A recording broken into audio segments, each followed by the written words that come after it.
cyber mayhem.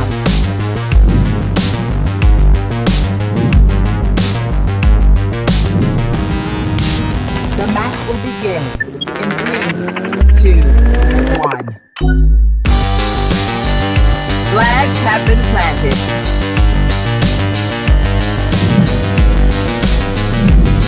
Your team has owned a user flag. Your team has cloned a machine. Warning, your team is losing availability points.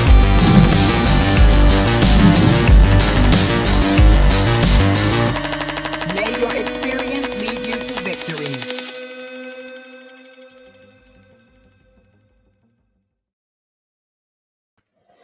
Welcome everyone to our fourth South African Hack the Box meetup. Tonight we're going to be focusing on reverse engineering, so I hope you enjoy it.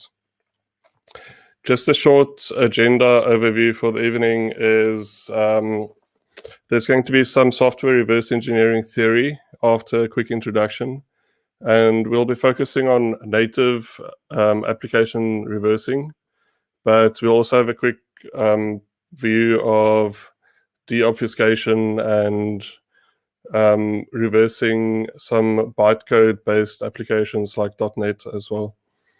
Then the second part of this meetup is going to be 2 practical sessions, and both of those will be on Discord.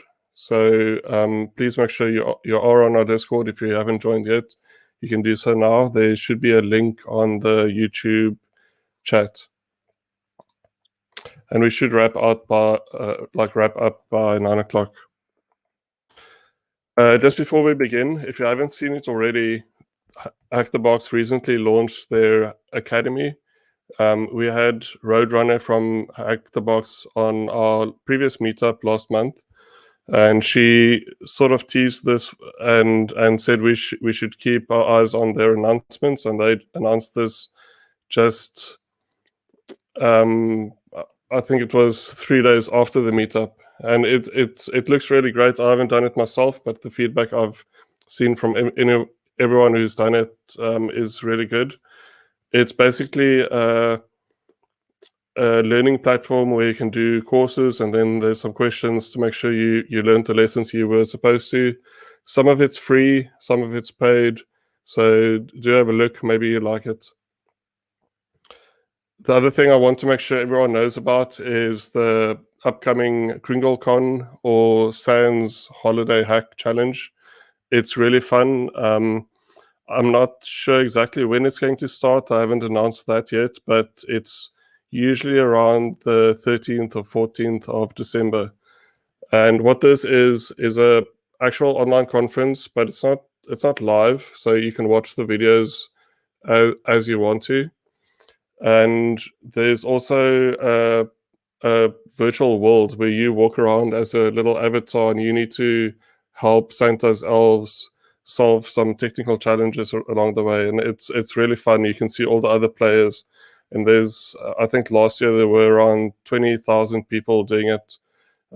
So it's great fun. We're also going to have a KringleCon channel on the Hack South Discord. So make sure you join, just to make it even more fun by doing some of the challenges together and having some discussion around it. So I think that's definitely something to look forward to. Just some housekeeping. This meetup is the official Hack the Box meetup for South Africa. We host it every month. It's hosted by Toko and myself, Spy Monkey. We've been doing it for 4 months, and it's a lot of fun, so we'll keep on doing it. Toko, unfortunately, is busy with work tonight, so he can't join us, but he'll probably be presenting the next one. All the discussion and practical portions of the meetups are on Discord, so make sure you do join, because that's where most of the networking and other things are happening. You can paste your LinkedIn links or Twitter handles there if you want to, and I'll definitely follow you. I'm sure a lot of other people will as well. There's often some events. So in December, there's, I think, CTF Advent Calendar, and we'll be doing KringleCon. We recently had people hosting the HexCon conference on the Hacksouth Discord, which was really fun. There's also news, CTFs, some open source intelligence gathering challenges, and other things happening. During the presentation tonight, please post any questions on YouTube, so any theory-based questions, because that's where I'll be looking for any questions, and I'll answer them directly on YouTube. If you have any requests for topics for future meetups or suggestions for things we should do differently to make it better, please reach out to myself or Toko, and we'll definitely incorporate that. If you need any assistance to set up virtual machines or get onto ActorBox, we're also very happy to help with that.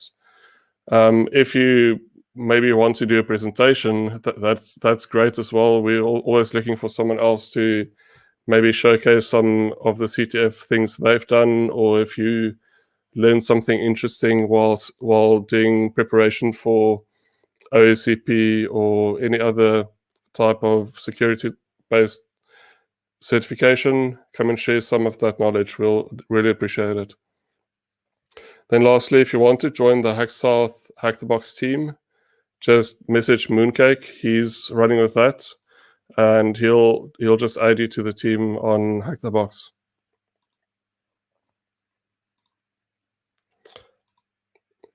So let's get started. Reverse engineering.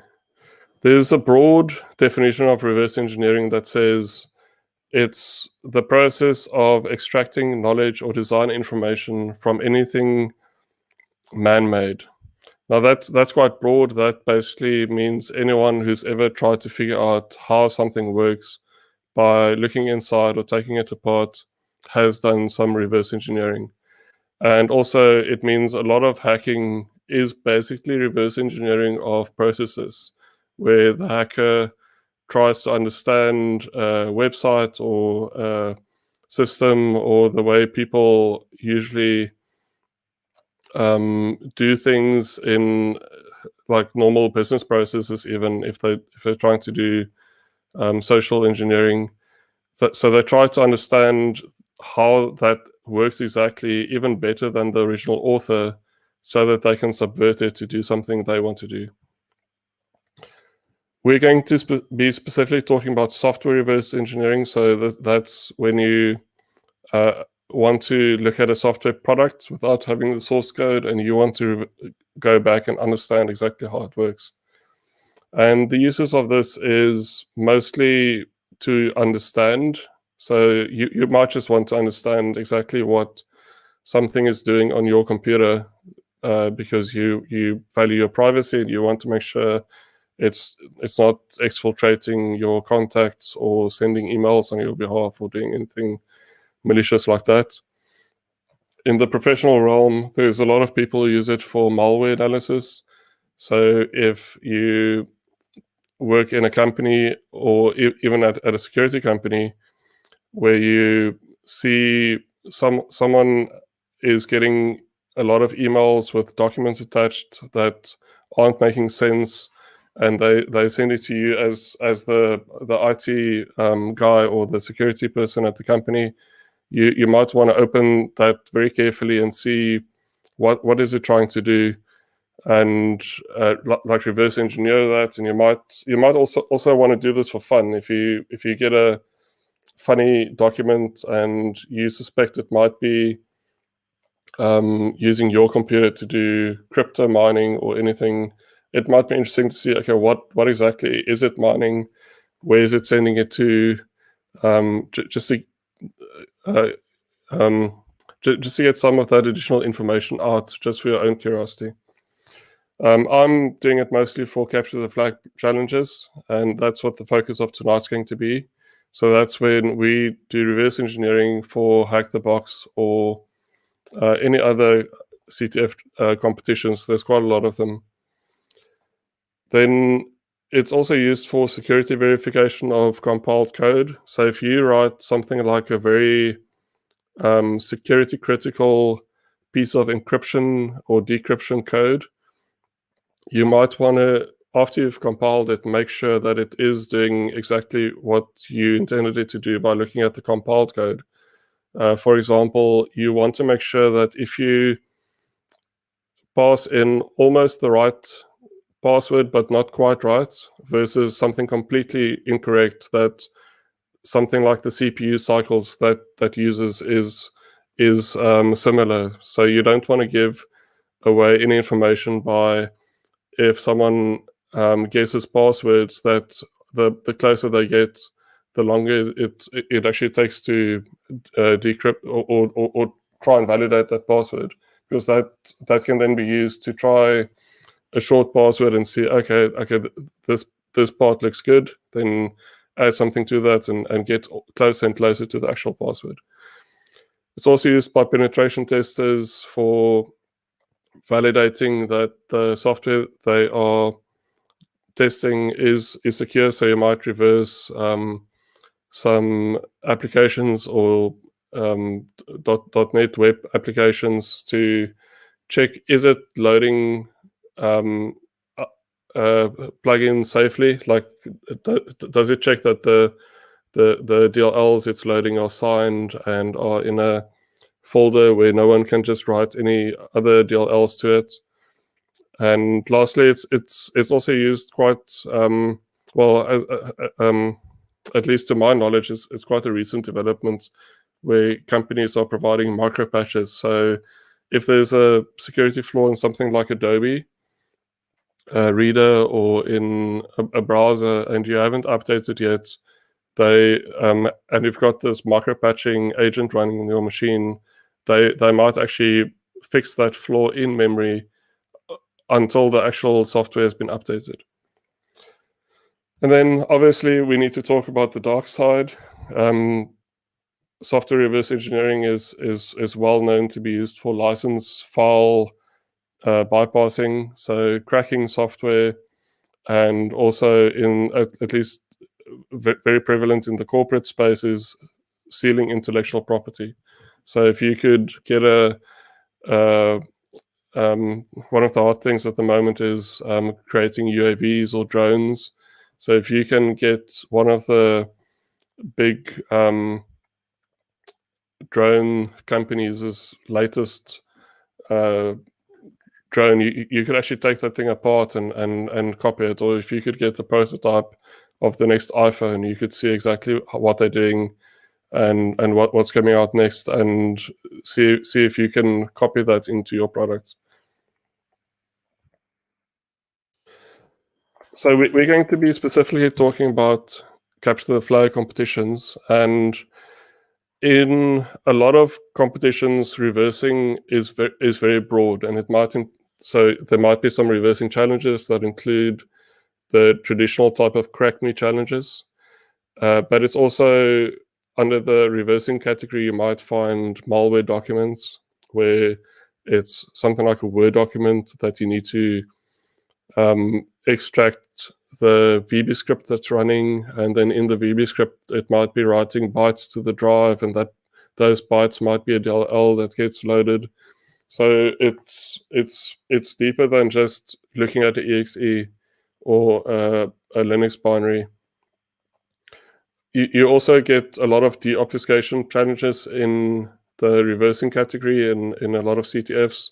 Also mobile applications. So you might get an Android APK file and you need to unpack that and decompile the code and have a look through the code and see exactly what it does. And sometimes you need to run it in an emulator as well. And you get some hardware challenges and signal analysis also in the reversing category on a lot of platforms. On Box, though, they split those things out quite well. So under the reversing category, you'll only really see those type of crack me challenges where you need to figure out what password to pass in to make the application do what you want. You might also need to do some patching or changing of the actual binaries to, like when you get to some of the more difficult ones. There's also a category called PWN, or it's actually just remote exploitation. the name isn't very useful in understanding what it is.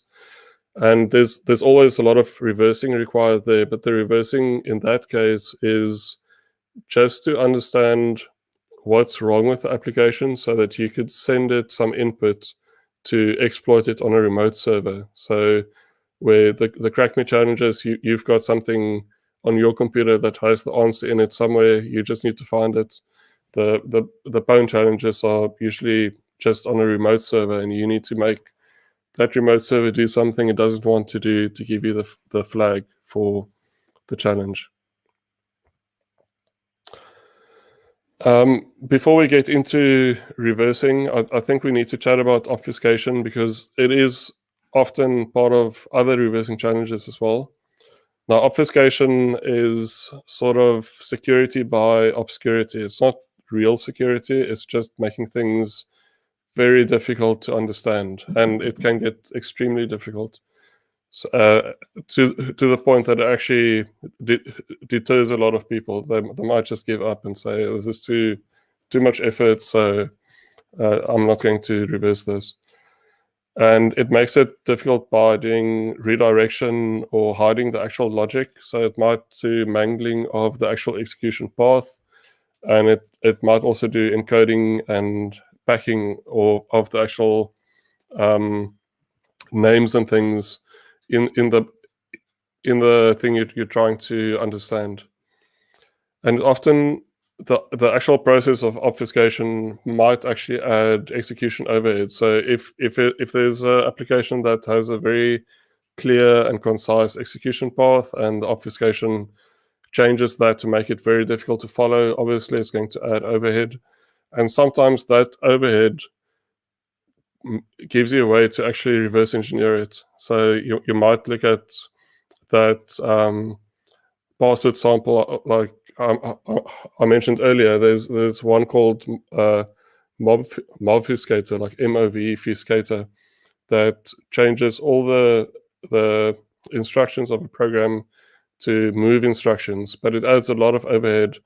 And one way of defeating that is by looking at the CPU cycles being used. And as you get closer to the right password, the CPU cycles become more and more. So you can actually see what's going on, or it sort of leads you to the actual password. There's quite a lot of obfuscators on the market as well. So if you want to protect your IP in applications you write, and it's applications you can't just deploy to a cloud service or a website, it's actually something someone needs to run on their own machine. You might want to buy obfuscators for your license checking code, or maybe for the whole application, even if it doesn't add a lot of overhead. But with the well-known tools, there's also deobfuscators that are often found. If you just click on GitHub, you'll find a few. So with that, I just want to show you very quickly an example of obfuscation. And there's a challenge on, let me find it. There's a challenge on Hack the Box. So on Hack the Box, you'll find all of the reversing challenges under challenges and then reversing. But I think they put the obfuscation one under miscellaneous. And I think it's called Canvas. If I can just load this page. Yeah, so it's quite new. I think it was released on the 13th, so last month. And it's called Canvas, and it's basically a Java obfuscation challenge. So I'll just load it on my own machine to show it to you.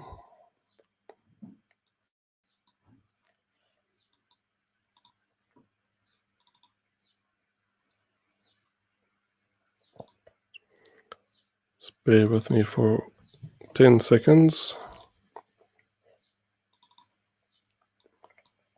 So once you get that challenge, it gives you index.html, dashboard.html, and some JavaScript. So it's a normal website.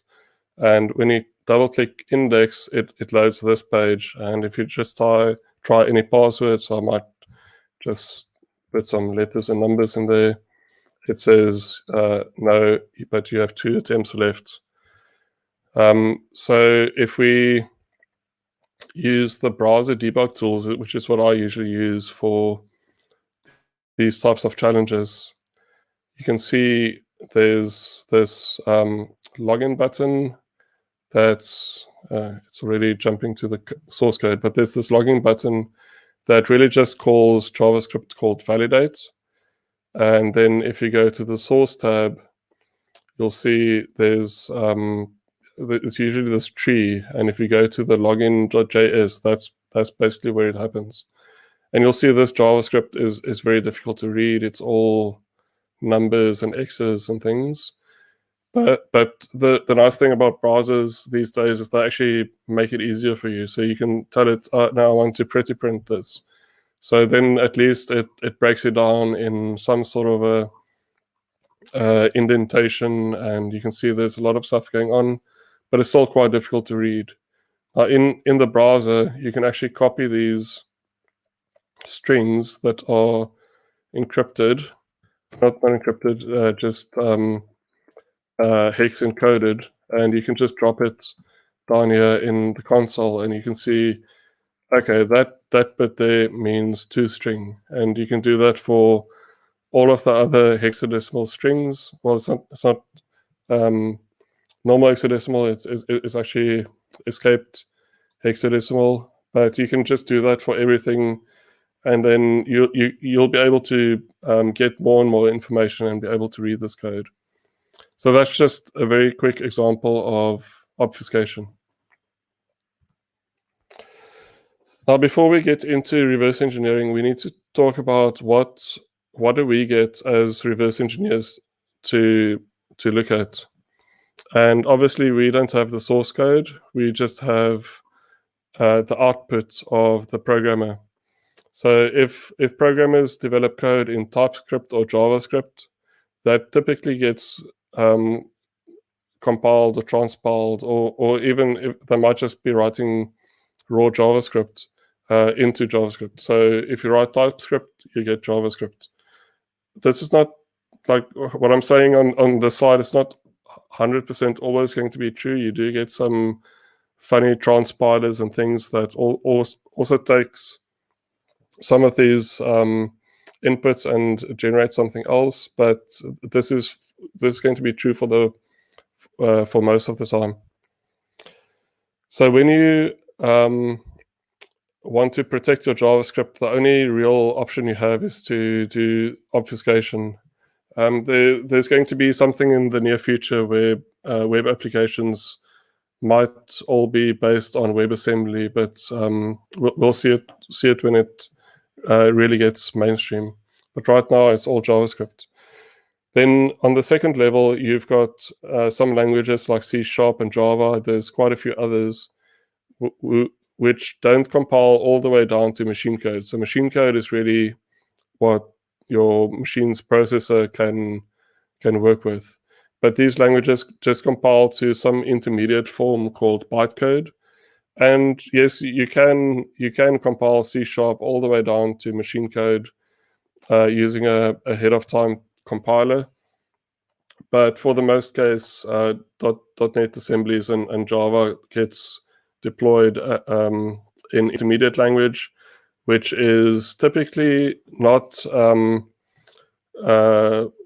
tied to a specific platform or architecture, and that's really the benefit of these. So you give up a little performance by getting some cross-platform execution. So this code might run on a 32-bit CPU or 64-bit or on some other architecture as well, where machine code is compiled for a very specific architecture.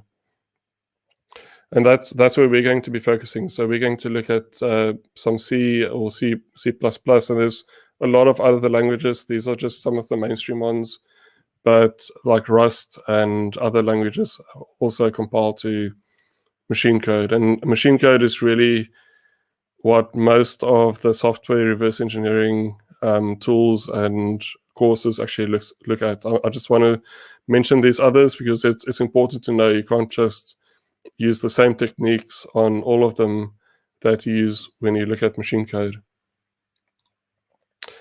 And just to solidify that, I'm going to show you an example of how to reverse engineer .NET application. And I'm going to look at one called bypass. I think it's in the Hack the Box. It's also on Hack the Box. I'll just show you where to get it if you want to. I've also shared all of these challenges on Discord, so it should be pinned in the actual Discord channel, and you can download it there, and you can also check the hashes. And if you don't trust me, you can get it from Hack the Box directly. So it's under reversing. There's a challenge called bypass. It's over there. This is a .NET executable. And the way all of these challenges, you download them and you get a zip file. And then if you try and extract the zip file, it asks you for a password. And the password is always just hack the box. So hack the box. So there's bypass.exe. And so there's quite a few tools. I like to use one called dnspy. It's basically .NET Spy, and it's very useful for looking at .NET applications specifically. And for Java, you can use something like Java Decompiler. Just bear with me for a second while this application loads. So there we go. So dnspy is loaded, and I typically just drag and drop the exe in here. And if you try and do this with a non.NET exe or DLL, it's going to say it might show you some PE information, which is the portable execution file, but there isn't going to be any header type things. And from here, you can now dig deeper into what's actually going on in this code. I'm not going to do this now, but this is where you'll get started by reverse engineering any .NET applications. The other cool thing about this dnspy is you can actually run the code as well. So if you can find out where the entry point is, and it should be this code over here, it says that's the entry point, you can set a breakpoint there and then just hit start, and it will actually take you through the application. You can walk through it line by line and actually see what's going on. So that's for .NET applications. Like I said, we're going to be focusing on native, but it's quite important. There's quite a lot of companies in South Africa specifically writing .NET enterprise applications. So it's important to know that this is not what we're going to be talking about tonight. We're going to talk about native disassembly and decompilation. So before we talk about decompilation, I think it's important to talk about compilation to see just how something gets to the point where we are looking at it. And it's typically a programming language that compiles all the way down to machine code. And it might be C or C++ or Rust or there's a lot of them. And this is not going to be exactly the same for all of them, but in this case, for C, what happens is it does some pre-processing where it gets rid of all the comments and it expands macros and defines and things. Then it compiles the output of that into assembly language, and then it assembles that into what's called object files, and then it links that into the actual executable at the end. And it might also link in some libraries or maybe just references to libraries in some cases. And this is not a hard and fast process. There's quite a lot of complex things happening here where there's various levels of optimization. So there might actually be multiple steps in the compiler process to get rid of some some code where the compiler can figure out that this code isn't actually doing anything, so it just leaves that out. When we talk about reverse engineering, software reverse engineering, there's really two ways of doing it. On the one hand, you can look at it from the outside and actually begin to take it apart and see what pieces are inside. So that's where you do disassembly and decompilations, or just run some tools to actually look at what text you can see in it and what libraries are being referenced by it. And on the other side, it's called dynamic analysis. That's where you actually run the application and see what it does. So you might have some theories like, okay, if I pass in a number, it's going to do that. Or if I pass in a very long piece of text, this might happen. So you can test all of those theories by doing them and seeing what happens. You can also do all sorts of tracing by looking what calls the application makes to the web or to the file system or to other libraries, or there's quite a lot of instrumentation you can hook up to see what's going on.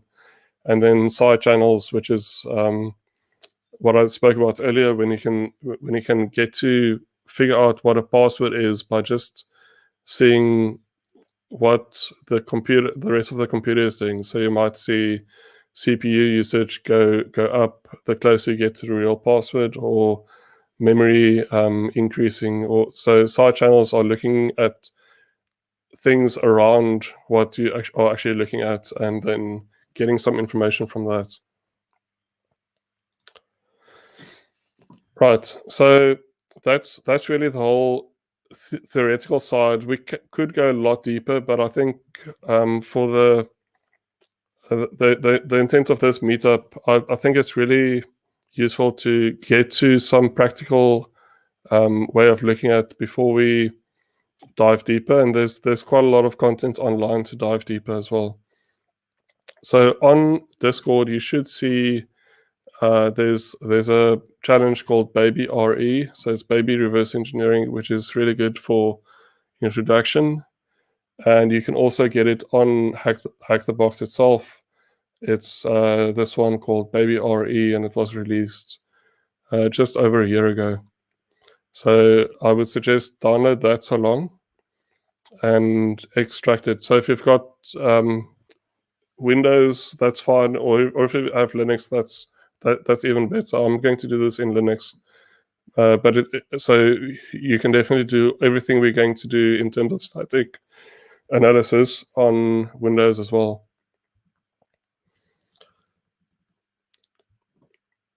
So while that's going, I'm also going to show you just some of what I spoke about when I talked about how the code gets to the output we're going to be looking at. So in this folder, I've got a C program, which is testing the limits of my C programming skills, but it's just doing a hello world, and it's using this puts function, which isn't defined in my code, but it's actually coming from a different library provided by C, by this first line over here. So standard io.h knows about puts, and when I compile this, it will include that library. So there's a few ways you can compile this. I'm going to show you just a few that are relevant to what we're going to be doing. So just GCC, which is the I think it's the GNU C compiler, and I'm just going to say write that or compile that and call this one test normal. And if we now run test normal, it obviously my code works, so we got the right answer or the right execution. But you can also compile it with this flag, which is going to actually include the libraries inside this this compiled application. So I'll just show you that, and you can see there's now going to be 2 of these, and the second one is actually much larger. So the first one is 17 kilobytes, and the first one is 17 kilobytes, and the second one is almost a megabyte, so it's much larger. You can also pass a flag called S, which means I don't want any symbols in it. So let's say stripped, so no symbols, all the symbols are stripped out. So when the linker actually links it, it just excludes all the symbols. And then just one more is using debug information. So you can add some debug information as well. So now we've got a bunch of different executables in this folder, which will all do the same thing, but you can see the smallest one is this one where the symbols were stripped, and it's 15 kilobytes. And then the normal one, and if you add some debug information, it gets a bit bigger. And if you include the libraries, it gets way bigger. Just to show you how to identify these, there's this nifty tool in Linux called file, which is useful for just figuring out what every type of file is. So if you run this, you'll see the debug one says this is a ELF, which is the Linux executable format. It's 64-bit, so it's compiled for 64-bit architecture, specifically this x86-64 architecture. It's dynamically linked, and it is not stripped. So there are some symbols in there that is very useful when you do reverse engineering. The normal one, it's basically the same. The only difference is the first one had the debug info. So if you have debug info, it's obviously a lot easier to reverse engineer something, but we don't really need that. If you look at this one, which is the big one, it says it is statically linked, so not dynamically linked, which basically just means it's got the library in this one file. And this last one, it just says at the end, there's no symbols in there.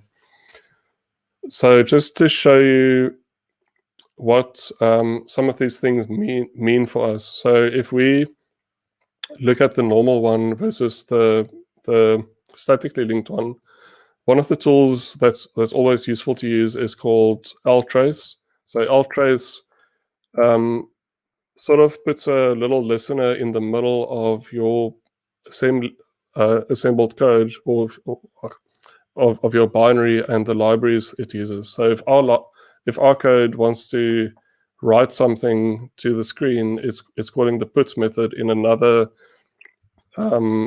library. And what this ltrace does is we can get into the middle of that process and actually see what's going on. So if you run the test normal one, we can see, okay, it's calling the puts method in a different library. But if we try and do this with the statically linked one, all we're going to see is it couldn't find any symbols. I'm actually not sure why it couldn't find that, but the important bit is it just actually wrote out this text like we had before, but it doesn't say this is actually trying to put on the screen with that text. So when things are statically linked, there's a lot more code in it, but it's impossible to get in between the execution and the library is using. In terms of the normal versus the missing symbols, one of the tools we're going to look at slightly later is called GDB. So if we run this debugger with the test normal first, and we say, okay, what functions are defined in here? So we can say info functions. It will say, okay, there's all of these functions, and here's our main function. But if we try and do the same thing, I'm just going to do it here on the right-hand side with the other one. So GDB test stripped. There's a lot less information. So if we go info functions, it's just going to say, these are the only things I know about. And that's because it needs to have the puts in there, which points to the one in the library. So there's really no symbols, but this one is needed to actually do the execution. So I just wanted to show you the file command really, and you need to look at all of these outputs and actually understand what the important ones are for you as a reverse engineer and what it means. So if it's not stripped, that's always great because you get a lot of information from the symbols in the file. If it's dynamically linked, like most things are, you don't really want to bring in all the libraries you use in every thing you compile. That's useful for getting in between the actual execution and the libraries it uses. And you definitely want to take notice of the architecture because that's going to be what we are going to look at when we do disassembly. Okay, so I hope by now everyone has downloaded this baby RE or baby reverse engineering challenge. And what we're going to do is firstly look at it using file. So I've already got mine in this baby, not bypass. So I'm just going to remove it first. So I'm just going to show you how to extract this on Linux. So on Linux, you typically want to use 7-zip to extract it. I think unzip might not actually ask for the password. Let me see. So unzip doesn't work. You might be able to use zip with a flag, but I typically just use 7-zip because it supports a lot of formats. And then you say 7-zip with the X, and then baby RE, and then it will ask you for the password. Now, what's also important is if you type the wrong password, you'll see some messages here, but you'll actually get a file. So you want to make sure you don't see any errors and that the file size is actually not 0 bytes because this file is basically empty. Because you can spend a lot of time trying to figure out how to open this file, and you might actually have an empty file in the that you're looking at. I know some compression algorithms, if you have the wrong password, it actually decompresses the wrong thing. So it actually still decompresses something, but it's not useful. So just be very wary of that. So let me try that again. I'm going to extract it. I want to replace it because the other one is empty and the password is hack the box and it says everything is okay. Firstly, we want to look at the file. So we see it's x86 64-bit. It's dynamically linked, so we can probably get between the execution and any libraries it uses. It's not stripped, which is very nice of them to not actually remove all the symbols. And you'll typically not see this in the difficult challenges. So that's the file command, and it's very important to do this to just get some idea of what you're looking at. I'm just going to show you on the bypass one I looked at earlier. So even just doing this in Linux will actually tell you this is a mono.NET assembly. So if you don't know how to see is my exe.net or not, that's one way to do it, is to actually get it in Linux, or there is actually a file command for Windows, but you have to install it. I just want to show you another one. Is a normal Windows executable. So this just says it's portable execution format, architecture, and it's for Windows. So getting back to the baby reverse engineering. The second thing that's sometimes useful to run is just seeing what actual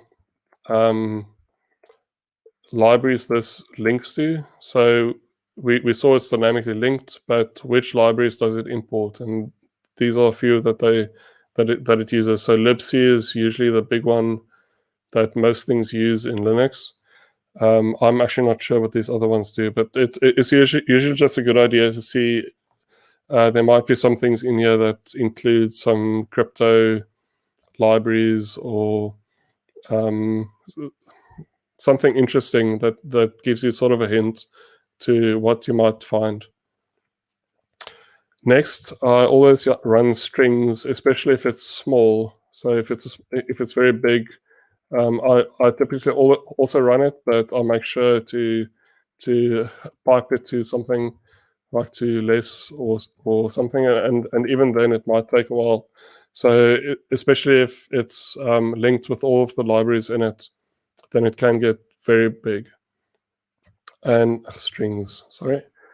So what this does is it basically just looks for any string or readable set of characters in this file. So just to show you, if we just open it with the text editor, it's going to look like this. So that's not very good. So what strings does is it finds readable text of a minimum length, and it actually gives all of that to you. So it might say elf, and it might say, oh, I could read this, and it might give you that bit and all of these other parts. So it's just useful to actually see all of that.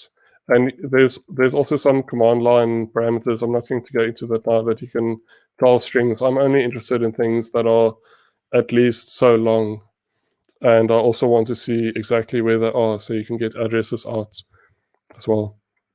What I typically do is I just pipe it to less, so that I can use up and down and page down and page up just to go through it. Near the top, you'll typically just see some header type of information, and then here's where it gets interesting. So we see, don't run strings on this challenge. It's not the way. Okay, that's nice to know. And then it says insert key. It says A, B, C, D, E, 1, 2, 2, 3, 1, 3.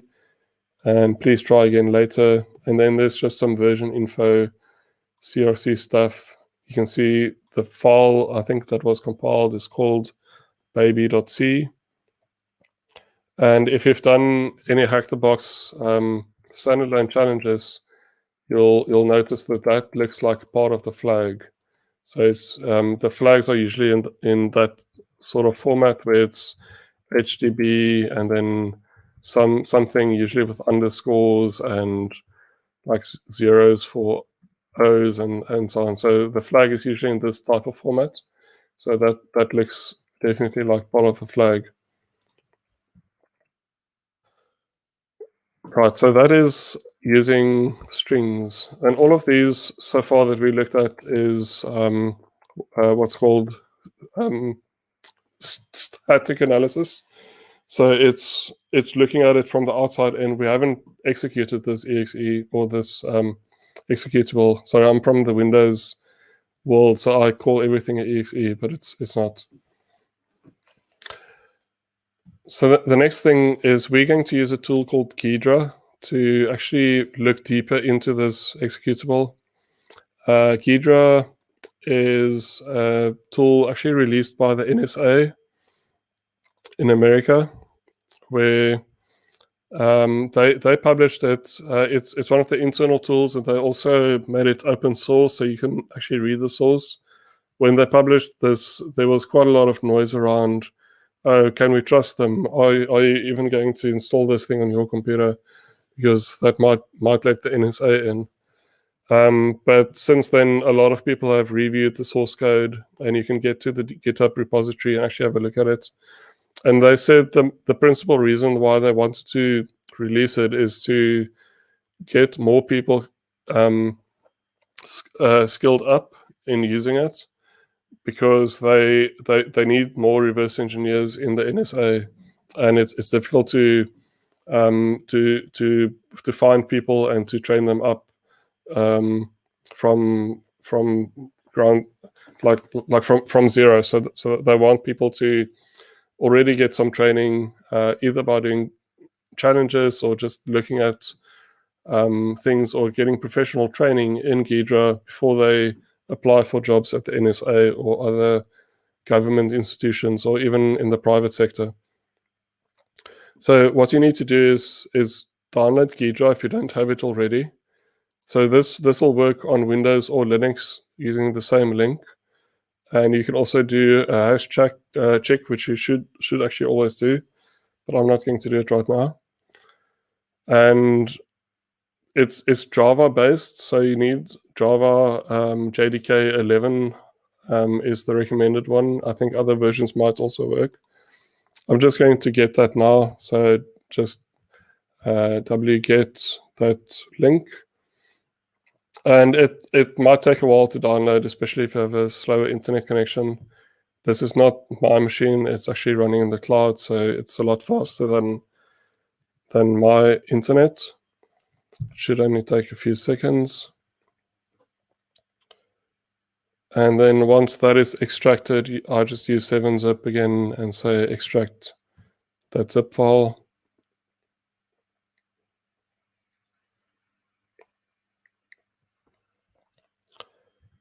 And now I just go into that folder, Ghidra, and you'll see there's a script actually that makes it run. So you just type Ghidra run. And then it will launch. And you might have noticed that I switched from my SSH terminal into a full remote session. And in here, the first thing that you want to do is create a new project.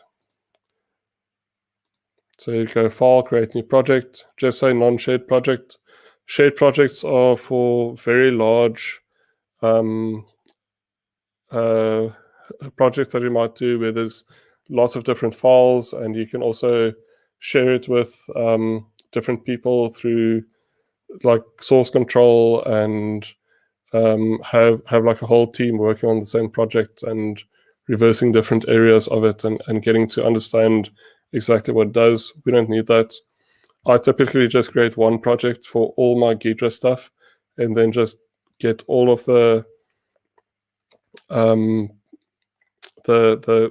challenges in there so I can see them. I typically don't do a lot of reversing of multiple like libraries and pieces of software for one project. Most of these challenges are quite small. And then you'll see some of these other things light up. So now you can say import file. And I think I extracted my baby in meetup RE. So there's the baby RE. And you can just hit import and you can see it says it's x86 64 architecture compiled with GCC. Just say OK. And it gives you a lot of information. So it says it could see the source file, which is the baby.c. It's also CRT stuff, which I think is might have been included by the link. I'm actually not sure what that is. It says where it is. It says there's relocation information. So there's quite a lot of information here. It also says it couldn't find libc.so, and I'm not too fussed about that. We don't really care about that right now. It might be useful if you are working on something that has a bunch of libraries that come with it. But I don't think we're going to find anything interesting for this challenge in disassembling libc, so that's fine. Then you just hit OK and wait a bit for it to load the additional window. Oh, no, actually you need to double click on the actual executable or library you imported. And then you'll be asked, do you want to analyze it? And you always want to say yes. And you just leave the defaults and say analyze. And this takes a second or so. You'll see it on the right-hand side, bottom corner. Especially if it's larger things, it might take a while. But this one actually completed quite quickly.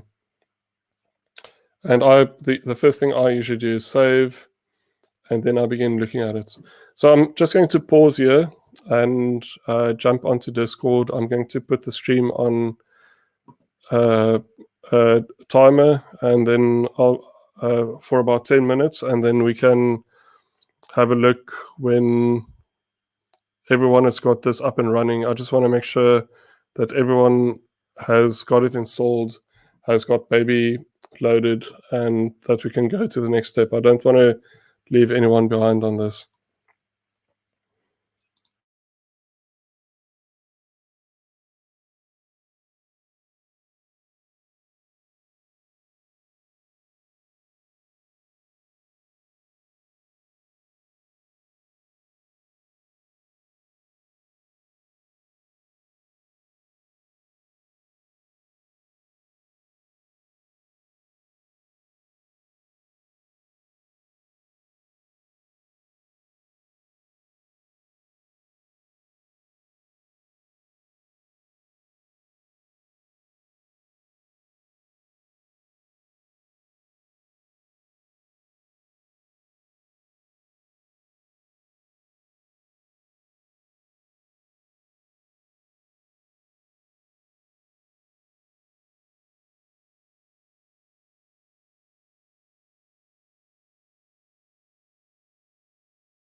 Okay, there's a few people still downloading, so I'm just going to add 5 more minutes while we wait for everyone to get everything up and running.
Okay, welcome back everyone.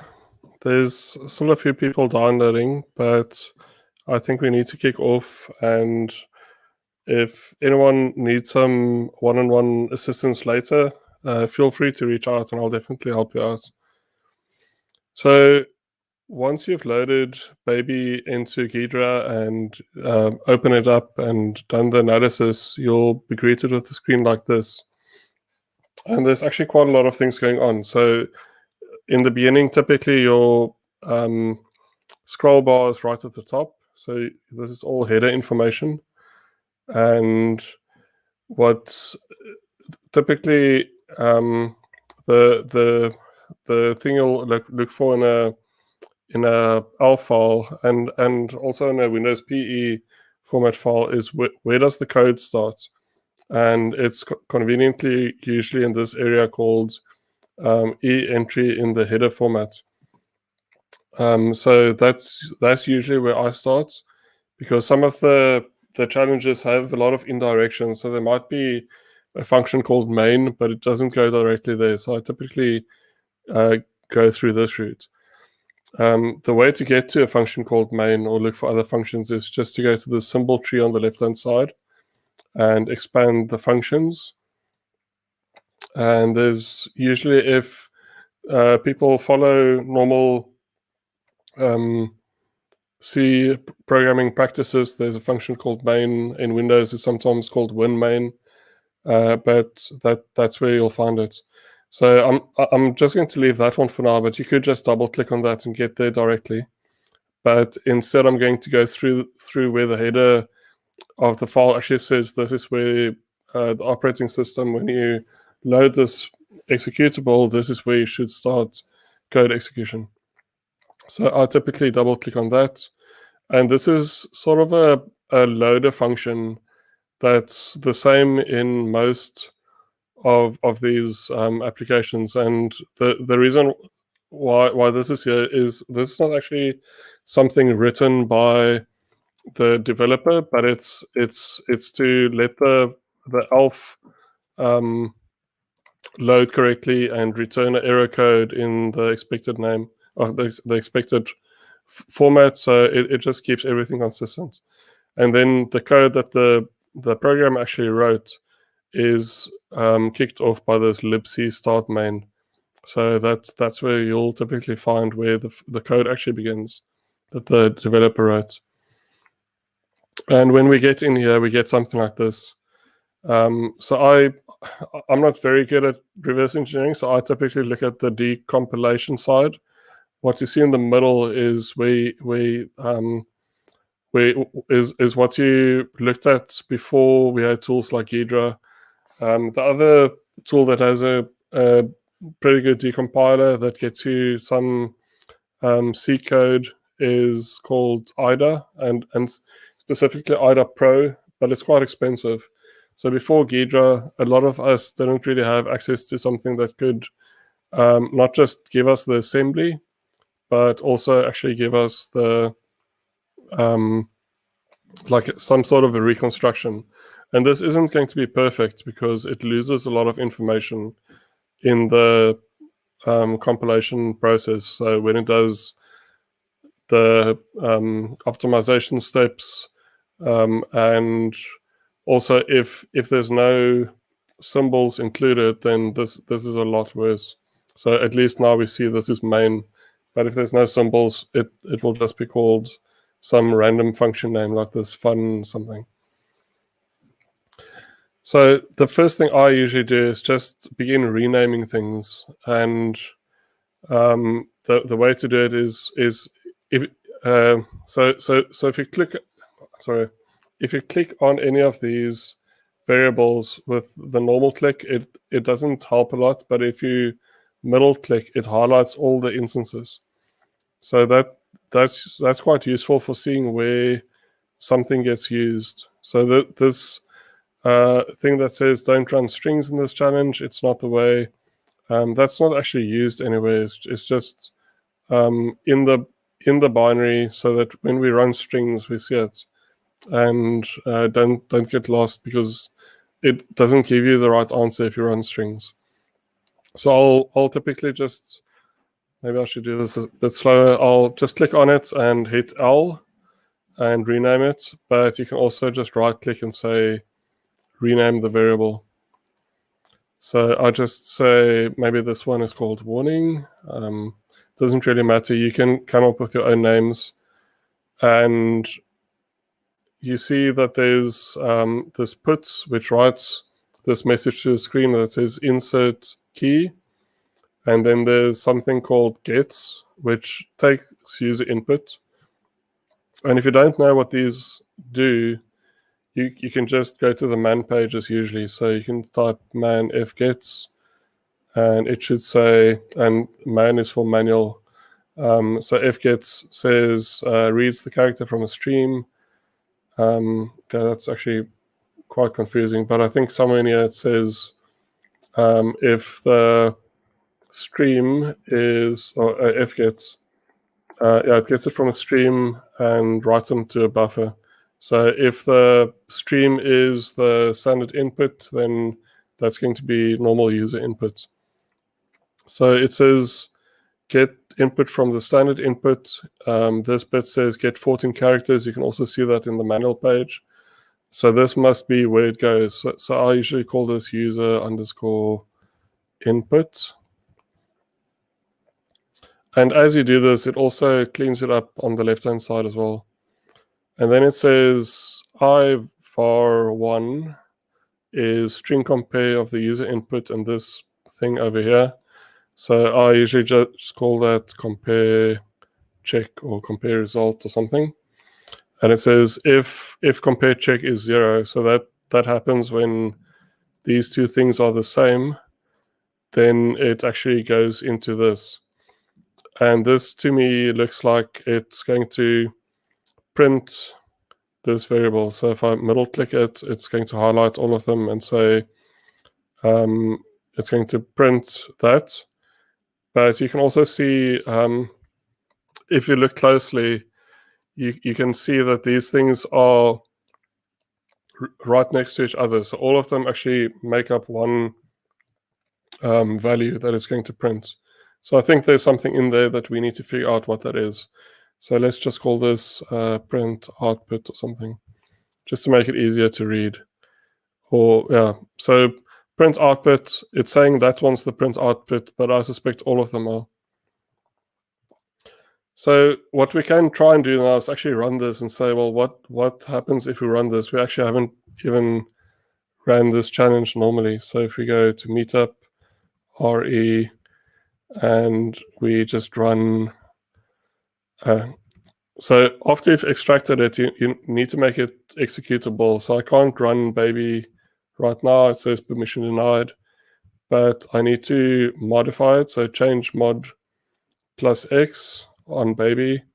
That gives it, it just makes it executable. So if I list baby like that, now you can see there's some X's in there that means any user can execute it.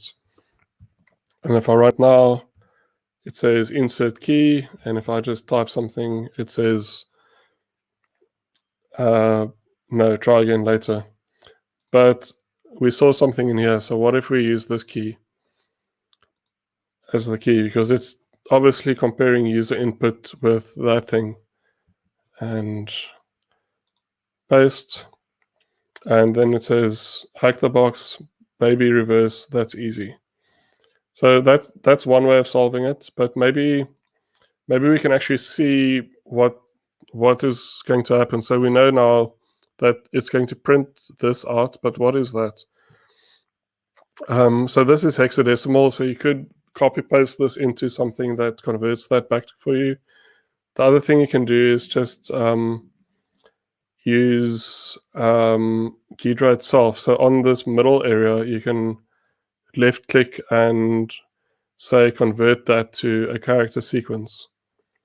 And the same with this one. So you say convert character sequence, and this one convert character sequence. So just same for each of these. Now you might just notice that this is the thing, but it's in reverse. And that's really just how these things are kept in memory. It's in, I think this is Little Indian, which means it's going to be the wrong way around for every 8 characters. So that's why you need to now take this basically in reverse. So if you take act the box and then reverse that, baby rev, that's, and then easy, and then reverse that, and you'll get to the same answer. So that's the way you can actually do it in Ghidra. When I did this in Windows using Ghidra, it actually showed it to me the right way around. So that's quite interesting. I haven't done it in Linux.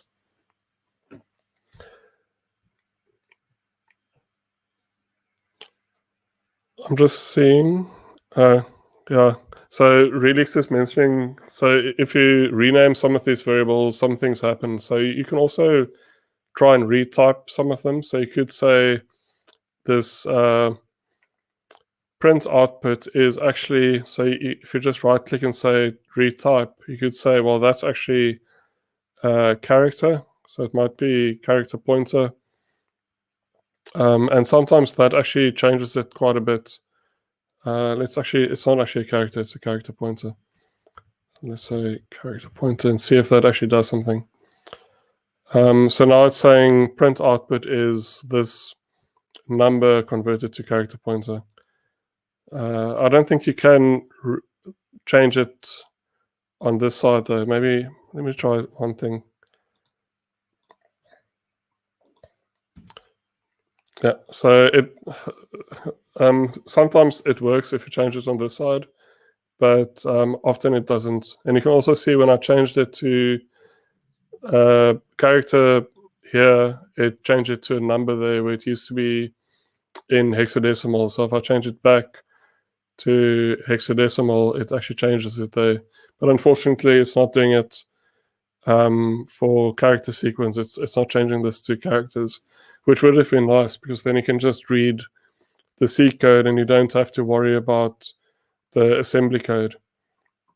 So if you really want to get good at reverse engineering, unfortunately, you need to learn some assembly, and it's actually growing on me. I always just skip that and went directly to the decompilation.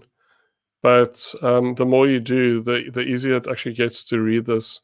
And I've even began writing some shell code using assembly. Not very good, but I'm getting there. So that's all I have to say about this one way of doing it through static analysis. We've ran it just to check that key we see in static analysis, but we haven't tried any dynamic analysis ways of doing it. So I'm going to show you now how you can actually do this with dynamic analysis.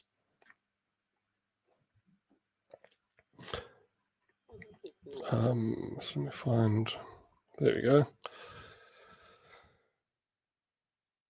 So we looked at something called ltrace earlier. So if you just say ltrace baby, and it says it went to this shared library and put insert key, and then I type anything. And then you can see it then went to the shared library and said, do a compare of that and that. So we can actually see the key that we need to use in there. So we can just basically use that to say, okay, let's try ltrace again. And then with this key, and then it says, okay, it compared that to that, and it says it's good, it's the same. And then it puts the actual flag. Just trying to think. There's also something called strace. So strace is basically getting in between the execution and the operating system. So when code runs, it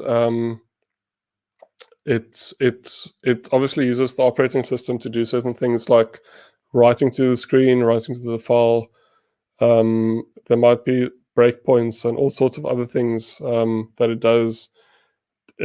So this gets quite complex, but it's usually good to see if if some of these applications have some sort of protection against being debugged. So you'll see something called ptrace that checks whether the actual execution has a debugger attached, and sometimes the code actually checks, is someone trying to reverse engineer me, and then it does something else. I don't think you can solve it this way because it's only doing the compare in memory. So this doesn't actually tell us what it's trying to compare my key to. But it's just something good to know. You'll sometimes also see in here that it's actually extracting a different executable and running that in and not actually running the one you think you're supposed to be running or well you thought you were running. It's actually doing some extract and then running something else. The second thing I want to show you is called GDB. So it's the GNU debugger, I guess. It's just there isn't. I'm fairly sure it's the GNU debugger. Yeah, so it's the GNU debugger using Linux, and you can use it for all sorts of applications. So the way this works is you just run GDB on baby, and then you can see what functions are in it. And then you could do something like put a breakpoint. So you could say break on main. So you could just say break on main, but I usually put the asterisk in front of it because that I've found that gets the right address in some cases where the other one just gets the first instruction in the function. So you'll see it put a breakpoint on that address, which is the main function. And if we now run this, and you can just say R instead of the whole word run, it's going to break on that. And if I type in or next, I'd actually just hit in. I'm so used to doing this, but I usually just type next to begin getting into it. You'll like if you try this on your machine, you might see it look completely different. I'm using a GDB modification framework called Pwnbag, but there's also one I would recommend called Jeff, which is more lightweight than the one I'm using.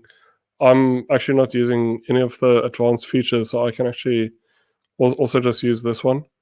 I'll just paste the link in chat.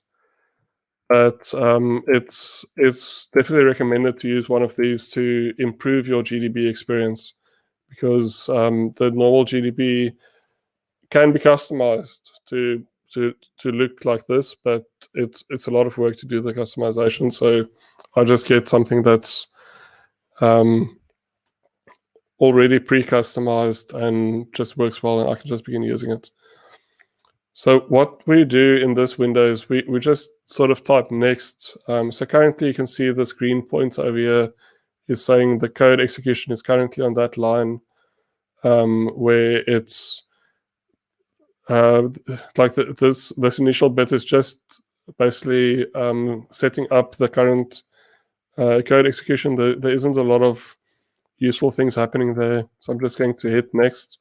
So you could type in every time, but it also executes the last command you did when you just hit enter. So I'm just entering to do another next call every time until we get to this one. So over here it says you can call, the next command that's going to run is going to call puts with this value. So it's going to write insert key to the console basically. So we could do one of two things right now. We could say next, and that's going to jump to the next line in this function. So it's not going to go into that. Or we could say step, SETP, to actually go into that function. So I'll just show you a step, You can also just do S, which is what I do. And now we are actually in the puts, so we can actually debug this. But there isn't a lot of useful information here, so I'm just going to say return and get back to the main function. So now we are beyond the call, so we skipped over that one, and we are just moving forward. And next, it's just setting up stuff, and then it's going to call gets, which is reading the user input. It's going to place our input in this where this is pointing to, and it's going to it actually might be this last one. I'm actually not sure, and it's going to read hex 14 characters, which is 20 characters, or up to 20 characters. So if we write more than that, it's not going to read the rest. So if I just hit N, you'll see it makes this extra line. So this is where you can now type your password. I'm just going to put some random characters, and you can see it put the characters I entered in this memory address. So it's over there.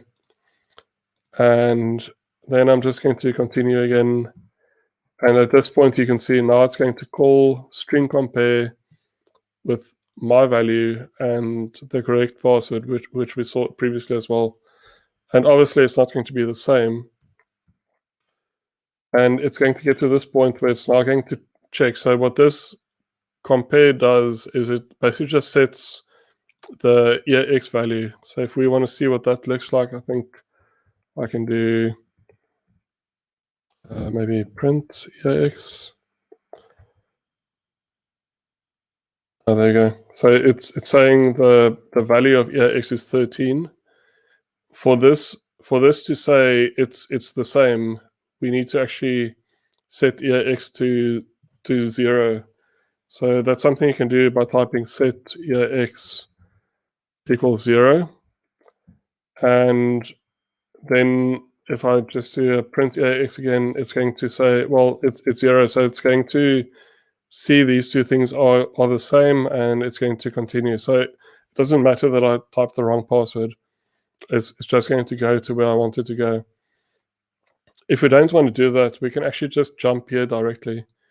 There's probably a better way to do this, but I just actually set the RIP, which is the current instruction pointer. So RIP says where this green pointer is, and it's currently at that address, which you can see there. So if we set this, then it should automatically move the green pointer to wherever we want to go. So I'm just going to say set RIP equals to that. And then you can see it just jumped over that whole compare. Because maybe I didn't know how to set EAX to 0, or I didn't know that's what I was supposed to do. You could also go past this and then set the what's called a 0 flag. So if I go, I always get confused between print and I actually have a cheat sheet for this. There's a nice way to actually show the E flags. So, but this is basically the flags, and flags is just another register which contains information about whether a compare was the same or not, and there's quite a few things. It also can check if something was larger than something else, and then it just sets these flags, and then when it gets to this instruction called jump not equal, it checks that. So jump not equal will check the 0 flag if that's set, and I think if it is set, it's going to not jump, but if it is set, it means the things are not equal.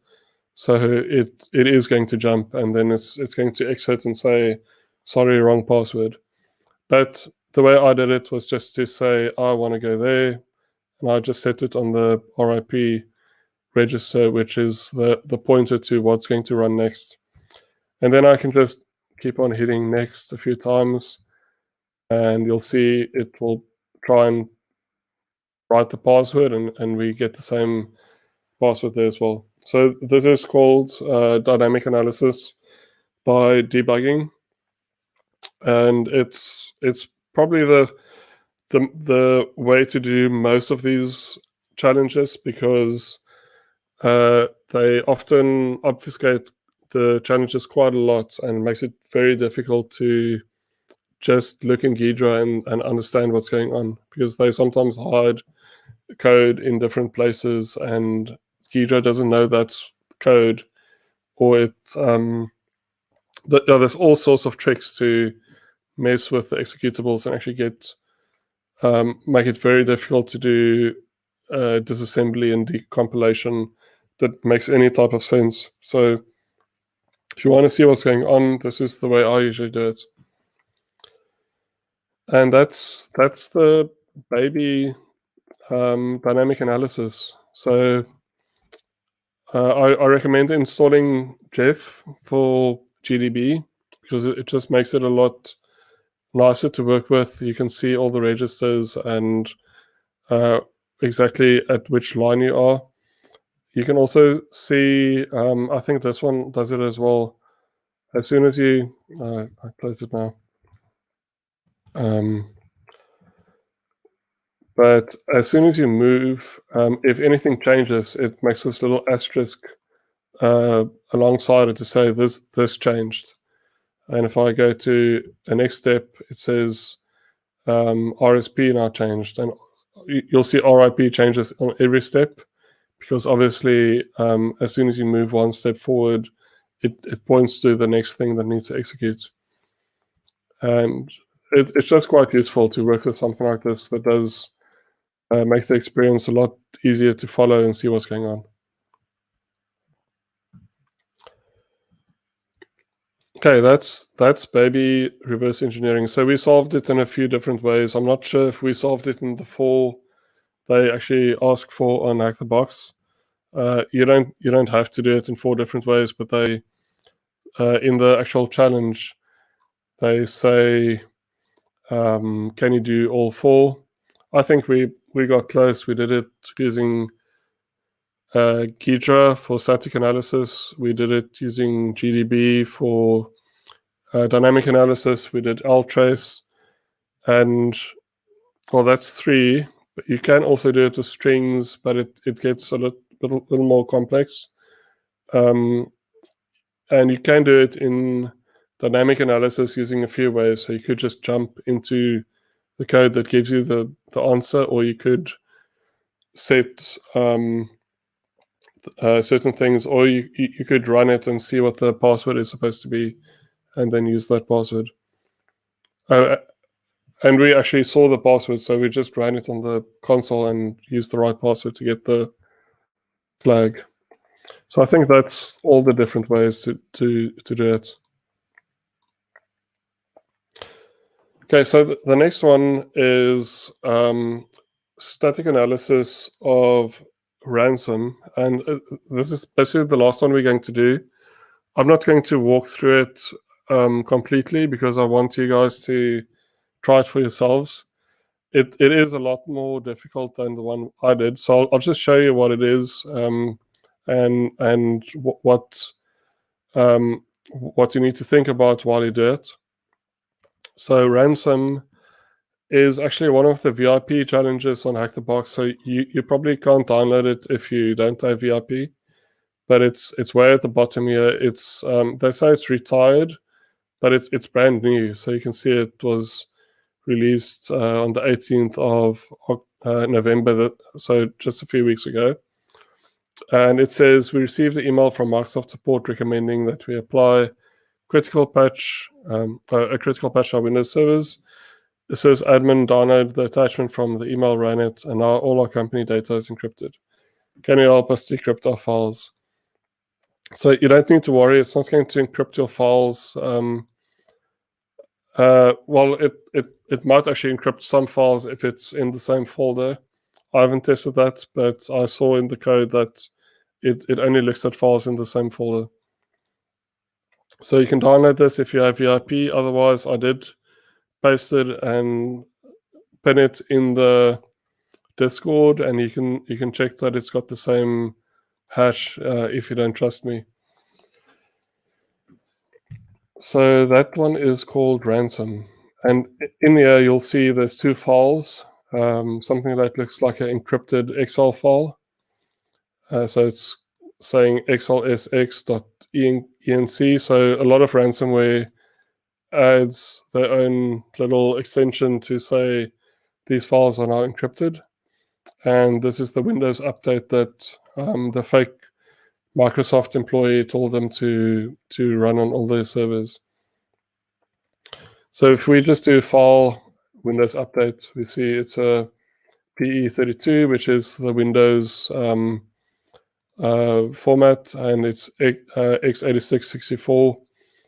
The good thing though is or the good news is we can do this whole thing with static analysis. We don't need to use dynamic analysis. So if you don't have a Windows environment, you can just actually do it with Ghidra, and I'll show you how to get started, but I'm not going to show you how to do the whole thing. So I go into ransom, Windows update, and load it. And you can see some information here. It's saying it can't find kernel 32, can't find msvcrt.dll. Obviously, I'm using Linux, so those aren't supposed to be here. But we don't need them. We're only interested in what's going on in this one exe. And you can see it's compiled in Visual Studio, probably C++, but it might be another language. I suspect it's C++ though, or C. And again, we just double click it and analyze it and just use the default things. I really actually change these and say analyze. And you can see bottom right hand side, it's working on it.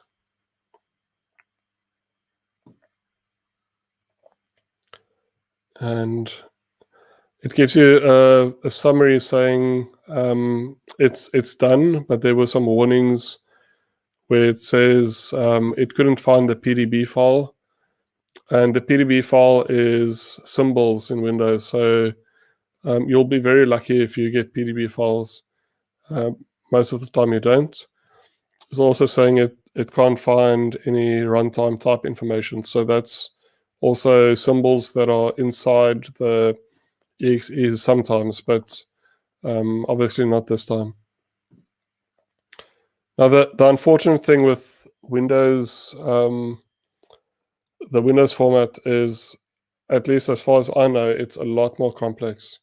So you don't just get the entry points up here. You need to go and look for it. So I usually scroll down, and I think it's there's also these areas you need to expand. I think this might be the right area where it's saying actual code, and it might be around here somewhere. Oh, there we go. So the other thing, the functions are usually highlighted, and the main ones are usually in pink, so it makes it easier. So this is something called address of entry points, and if you just double click that, you'll go to where the execution starts.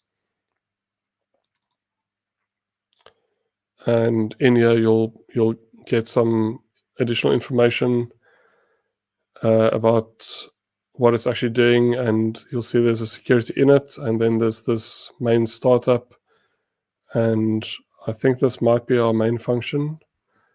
Actually doesn't look so this is also like we had on the Linux one. We had sort of a wrapper function around the actual main function, and down here it actually does the code the user wrote is probably in this main function, and then all of this just checks initial state and probably some security things as well, and it will then return the actual code coming from main to the operating system.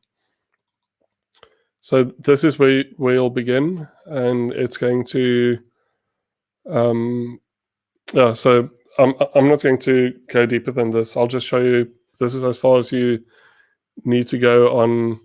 Well, this is as far as I'll go. But the other part I want to show you is what we're trying to do is to decrypt the Excel file. So we need to find out how did they encrypt it, and then reverse that logic and figure out how to decrypt it. And I'll just show you a tool that you can use to actually do the decryption. It's called CyberChef. And CyberChef is like Ghidra was written by the NSA. CyberChef was written by the GCHQ of Britain. So they are like, as far as I understand it, at least, they are like Britain's NSA, and they've also got additional tools here that you can have a look at. But CyberChef is basically my favorite tool for just playing around with different formats and encryptions and things. But there's quite a lot of stuff here if you want to have a look. So in CyberChef, you can just say open file, and you can get that encrypted file. I think I'll just find it quickly. Where did I put it? Okay, found it. So this is the login.xls encrypted file, and this is what it looks like. So it's all encrypted data. There's actually multiple ways to solve this problem or solve this challenge, and I'll just show you what you need to sort of look at. So under this arithmetic section, you'll find some functions, and you'll need to use one of these and only one of them, and then drag it over here, and you'll need to find the key somewhere in the code. You can switch it to UTF, and once you have the right key, you just type it in there, and you'll get a nice Excel file out that you can just save. And Excel files always begin with the letters PK in the beginning. Right, so that is as far as I'm going to take you, but I'm going to be on Discord and assisting anyone that needs help or wants a hint at this challenge. But I would like you to play around with Ghidra and see what happens in this main function, and can you find out where the file gets encrypted, how does the encryption work. Also have a look at the functions. Here on the left-hand side, you'll probably find some very interesting functions in here that you can use. But that's as far as I'm going to take you. So I'm going to end the presentation right here and let you guys get into reversing. Thank you very much.